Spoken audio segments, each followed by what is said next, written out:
आज 11 जुलाई 2025 बॉम्बे हाईकोर्ट के बाहर हम उदयपुर फाइल्स को लेकर हजरत ख्वाजा गरीब नवाज कमेटी के सचिव यूसुफ उमर अंसारी साहब ने जो एक पेटिशन दायर की थी, तो आज कोर्ट रूम नंबर 43 में उसके लिए क्या ऑर्डर इशू हुआ, आप उसके बारे में, ये वकील साहब इन्होंने इस मैटर को संभाला है, तो आप ज़रा बताएंगे उस बारे में कुछ।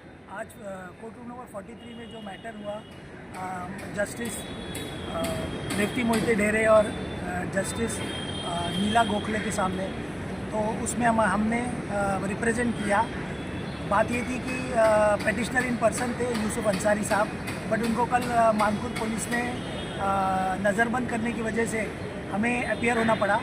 उसमें हमने अपीयर होने में थे advocate Imran Mubarak Shaikh, advocate Ashley कुशर, advocate doctor Sana Siddiqui, advocate Tauseef Khan, advocate Jazib Wahid Aziz, ये एडवोकेट्स ने हम पेटिशनर की तरफ से जज के सामने बात रखी।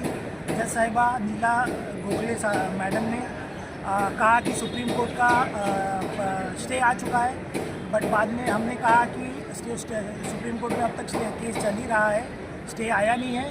साथ ही दिल्ली हाई कोर्ट ने 7 दिन का स्टे दिया है। 7 दिन के स्टे के बाद में उसी को कंटिन्यू करते हुए बॉम्बे हाई कोर्ट ने स्टेट ऑफ महाराष्ट्र के लिए ये फिल्म को बैन रखने का ऑर्डर दिया है और वो ऑर्डर 2 दिन में लोड हो जाएगा। तो मुंबई महाराष्ट्र के कोई भी सिनेमाघरों में ये पिक्चर 7 दिन तक का तो स्टे है, कोई रिलीज़ कर नहीं सकता है, अगर करता है तो उल्लंघन है कानून का। वैसे रेवती मोहिते ढेरे मैडम ने कहा है कि जो डिसीजन हुआ है वो यूनियन ऑफ इंडिया के लिए है, ऑल ओवर इंडिया को एप्लीकेबल है, क्योंकि रिस्पोंडेंट वहाँ पे दिल्ली हाई कोर्ट में जो पेटिशनर थे उन्होंने रिस्पोंडेंट यूनियन ऑफ इंडिया को बनाया है और हमने जो रिस्पोंडेंट बनाया है वो स्टेट ऑफ महाराष्ट्र के लिए बनाया है।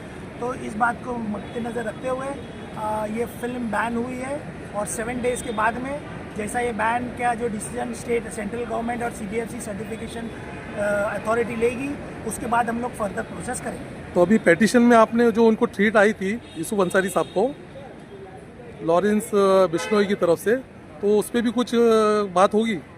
हम लोगों ने जो थ्रेट आया था लॉयर बिश्नोई गैंग की तरफ से यूसुफ अंसारी साहब को, वो वीडियो हमें उन्होंने ऑडियो भी हमें भेजा है, हमने वो ऑडियो भी सुना है और उसके बाद वो हमने पेटिशन में मेंशन भी किया है। हमने जो पेन ड्राइव दिया है कोर्ट में उसमें वो जो धमकी भरा ऑडियो भी उसमें प्रेजेंट किया हुआ है। बट हमें अभी का जो मकसद ये था कि अगर यूसुफ अंसारी प्रेजेंट होते तो जो धमकी आया वो हम कोर्ट के सामने बताते और उनको और उनके फैमिली को पुलिस प्रोटेक्शन देते।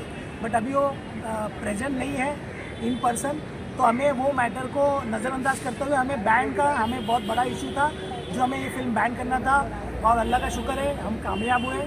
हमारे साथ में जो एडवोकेट खड़े हैं यहाँ पर जाजिब वाहिद अजीज़ और डॉक्टर सना सिद्दीकी, ये लोगों का भी बहुत अच्छा रोल रहा है। एडवोकेट एशली कुशल का रोल रहा है, एडवोकेट तौसीफ खान का रोल रहा है। ये कामयाब होने में हमारे। ये आखिरी सवाल है कि फर्दर अभी 7 डेज़ बाद इस पर क्या आप आगे करना चाहिए? 7 डेज़ बाद ये बात को देखेंगे कि दिल्ली हाईकोर्ट का ऑर्डर क्या है और CBFC को हम लोग एक पेटिशन देंगे, उनको वापस एक रिमाइंडर देंगे और सर्टिफिकेट कैंसिल करने की रिक्वेस्ट करेंगे। अगर वो नहीं करते तो हम वापस अप्रोच करेंगे बॉम्बे।